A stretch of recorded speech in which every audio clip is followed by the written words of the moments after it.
This Jamaican gangster was so violent that even other criminals were scared of him. His nickname wasn't Bigga Crime by accident. He earned it.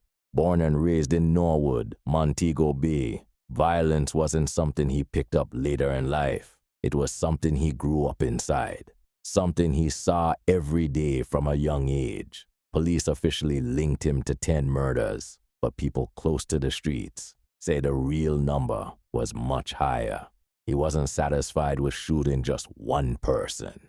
His operations involved double killings, triple killings, burned vehicles, and scenes meant to send fear through entire communities. Even members of Stone Crusher Gang were nervous around him because he wasn't just violent, he was unpredictable. One day police tried to arrest him. His crew surrounded the officers with assault rifles, and the police had no choice but to let him go.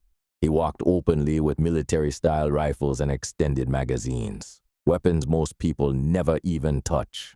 By his early 20s, Bigga Crime believed he was untouchable.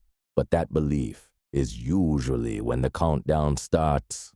When his story finally ended, he was only 22 years old. This wasn't just a criminal. This was a warning.